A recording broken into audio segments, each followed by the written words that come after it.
tiempo se nos va, queridos amigos, y ya este es el último segmento. Pero hemos ido viendo el proceso histórico.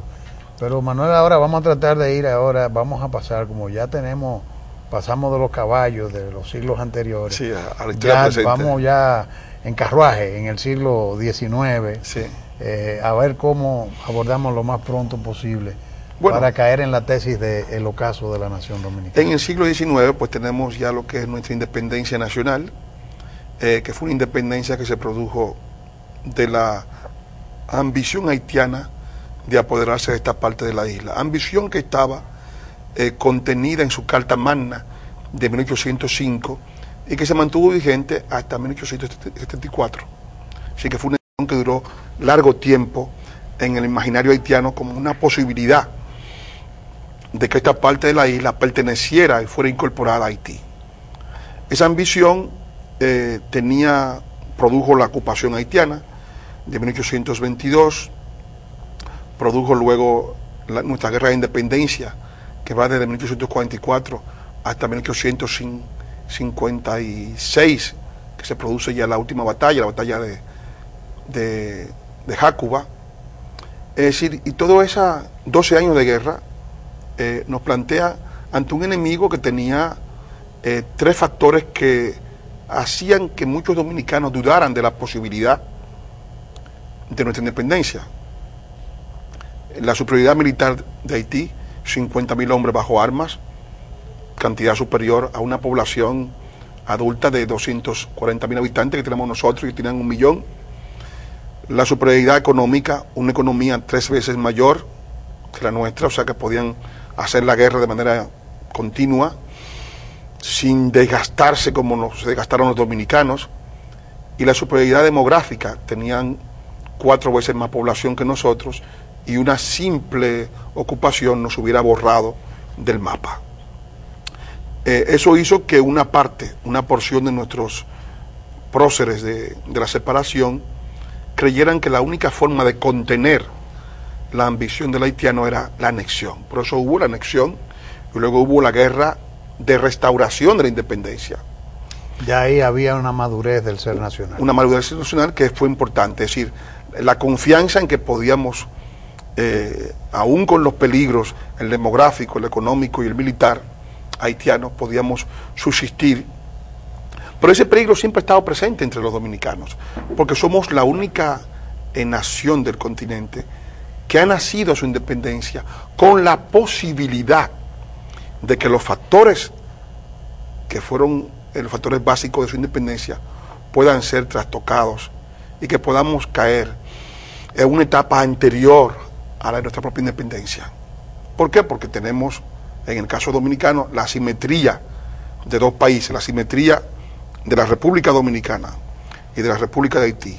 En el caso de Haití, un territorio devastado, con 1,5 de tierra útil para la agricultura, sin recursos naturales, 3/4 partes montañoso, sin industrias,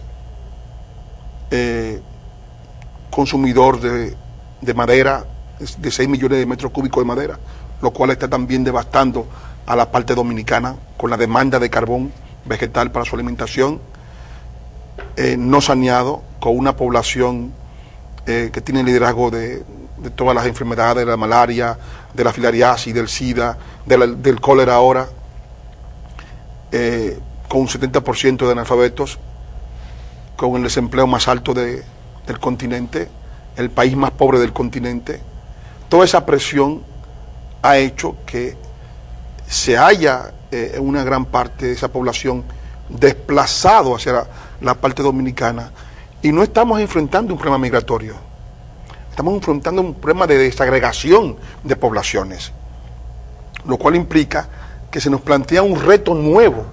El reto es el de mantener sin variaciones inalterables lo obtenido en 1844, que fue la independencia de esa influencia y de ese país del cual nos independizamos. O sea que ese reto es difícil de mantener, porque hay cantidad de mecanismos que conspiran en contra de nosotros. Se han hecho alianzas en contra del país, en los grupos de ONGs, en los grupos que quieren traspasar la República Dominicana toda la responsabilidad de esas poblaciones que huyen del país más pobre del continente.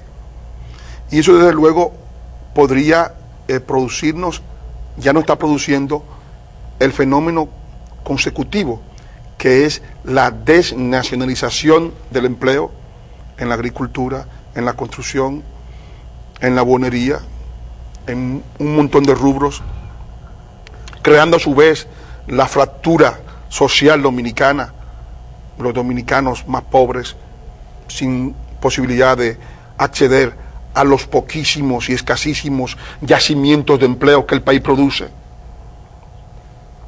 crecimiento de la droga, crecimiento de la delincuencia, crecimiento de la migración de dominicanos ilegal hacia Puerto Rico y esas otras zonas del mundo, porque no encuentran en su país los mecanismos de supervivencia, creación de problemas sociales, porque cuando se despoja a los dominicanos del mecanismo para él poder recrear su vida, pues estamos creando una caldera interna en nuestro país, con nuestra población, con la cual tenemos responsabilidades mayores, y al mismo tiempo estamos enfrentando las consecuencias de tipo jurídico, de tipo diplomático, que podría plantearnos el colapso del Estado haitiano. Entonces, todo eso son situaciones que podrían llevarnos a un punto de no retorno, que a su vez podría traducirse realmente en una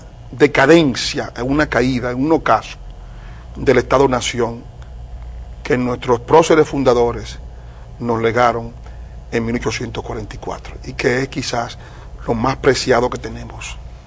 O sea, tu tesis del ocaso está sustentada fundamentalmente en esas informaciones que tú nos acabas de dar, o sea, sí, el peligro que podría acechar. ¿Y cuál es el riesgo? ¿Cuál sería el riesgo según el intelectual Manuel Núñez que podría traducirse eso en términos prácticos? Yo creo que el riesgo es volver a un estadio anterior al de nuestra independencia. Es decir, nosotros hicimos una independencia porque entendíamos que la República Dominicana tenía una cultura propia, una lengua propia, tenía un territorio histórico heredado de su metrópoli y que debía, por lo tanto, los dominicanos tener derecho a una nación independiente de la dominación haitiana. El riesgo nuestro es que el país se balcanice, que se creen aquí la competencia de dos naciones en un territorio, o sea, que una subnación hermanada con el territorio de Haití surja en la parte nuestra y comience a fracturarse todo lo que es nuestra vida nacional, nuestros políticos anexionen sus voluntades a las querencias y a los objetivos de esas poblaciones que estarían amparadas justamente bajo un fuero. ¿Qué está pasando? ¿Qué está ocurriendo en gran parte? Sí. Mira, en estos días. Sí, está ocurriendo. Eso desde luego para nosotros ya es una deslealtad se han elegido a todo el proyecto nacional creado por Juan Pablo Duarte. Mira, en estos días, para que tú entiendas, tú estás hablando de la creación de una minoría nacional. Sí. Que obviamente... Que es una reclamación que han hecho algunos entidades europeas. Que va a desestabilizar, obviamente. Yo digo que las razones que me llevan a mí a tener mis convicciones en términos del manejo de nuestras relaciones con nuestros vecinos, que nos obligan a solidaridad, a respeto, a todos los valores que tú puedas promover en un ser humano y en una relación entre seres humanos y entre naciones, ¿verdad? Pero yo estoy claro que la creación de una minoría nacional tiene un costo final, que es la pérdida de la paz. Sí. Porque siempre habrá una resistencia, no dominicana, no, de ambos lados. Una resistencia a la defensa de la identidad. Eso es una cosa de raíces demasiado profundas como para jugarse con eso. Por eso es que el mejor ejemplo son los Balcanes, porque aquí los que usufructúan el drama ajeno hablan de racismo. Pero ¿qué podemos decir, por ejemplo, en los Balcanes? Si allí no hay problema de pigmentación de piel. No, ninguno, es decir. Ahí son todos rubios, ojos blancos, ojos azules y demás. Entonces, ¿por qué? Porque hay un choque de identidades.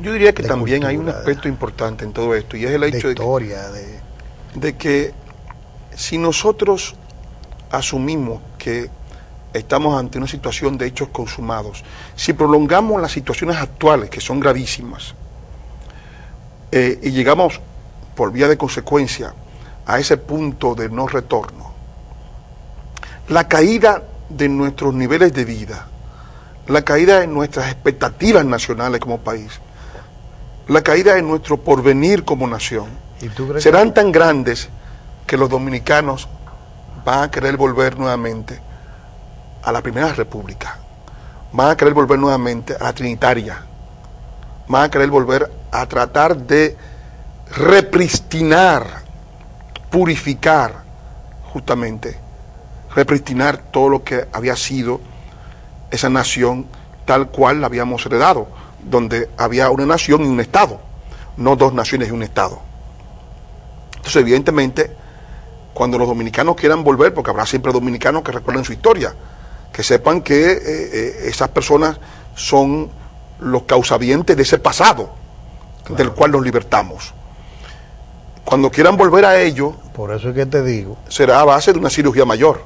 Por eso es que te digo, por eso yo hablaba que jugarse con eso es jugar con el valor sagrado de la paz.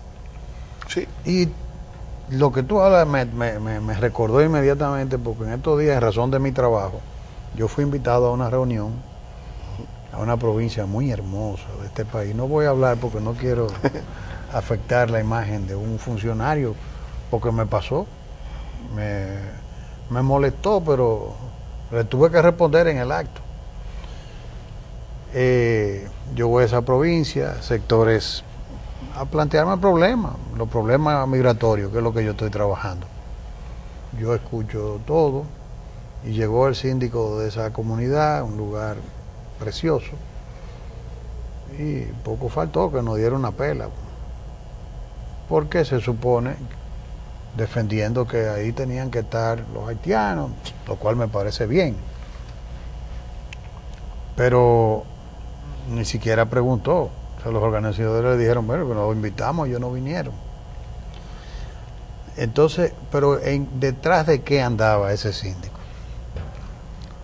defendiendo su voto. Sí, ese defendiendo su voto. Es el voto. Entonces yo dije, subrepticio. Óyeme, porque obviamente hay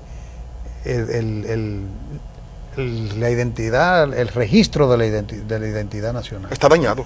Está realmente dañado, penetrado, dañado. Suplantaciones. Sí. Entonces, pero yo lo que digo es, o sea, yo no estoy de acuerdo, yo creo en la migración, pero creo en una migración ordenada. Creo que nosotros debemos asimilar en el sistema una cantidad determinada de extranjeros, de la nacionalidad que fueren, y organizarlo y transparentar eso. Pero siempre y cuando eso no ponga en riesgo, que no se violenten. Oye, olvídate de cuestiones nacionales, ni de nación, ni de identidad, porque podemos ser malinterpretados, pero sí los parámetros técnicos que se respeten. Ninguna nación puede recibir una migración que afecte su identidad y que esté por encima de cierto porcentaje de la población y la paz general. Pública y los empleos. Si tú tienes una población de 10 millones de habitantes, 9 millones, tú no puedes tener más del 10%. Tú resistes un 1%, un 2%, pero hay niveles en que te crean una minoría nacional y es una bomba de tiempo. Y fractura el ser nacional, además. Que es la cosa, por eso es que yo digo que estos problemas qué bueno que lo hablemos así, desde un punto de vista académico. Estos problemas no son ni políticos ni son de gobierno, nos conciernen a todos. Son problemas nacionales de la continuidad histórica, porque los dominicanos estamos obligados a mantener el legado de las generaciones anteriores que nos legaron un país, ¿no? Nosotros no podemos ahora mismo legarle a nuestros descendientes un país totalmente desorganizado, enteramente destruido, fracturado, es decir, sería una catástrofe general para nuestros hijos y para las generaciones futuras. Manuel, lamentablemente el tiempo, el implacable, el que pasó. Lamentablemente, queridos amigos, reitero, hemos llegado al final de esta entrega de Debate Jurídico y hemos visto que hemos recibido un legado y que estamos obligados a dejar un legado. Les dejo para su reflexión y los invito a acompañarnos el próximo sábado a las 7 de la noche por esta su Coral TV 39 y a seguir nuestros programas también en nuestro canal en la web, en YouTube, Debate Jurídico, donde subimos todos estos programas para que usted pueda repetirlos cuando desee. Muchas gracias Manuel, buenas noches y hasta la próxima semana.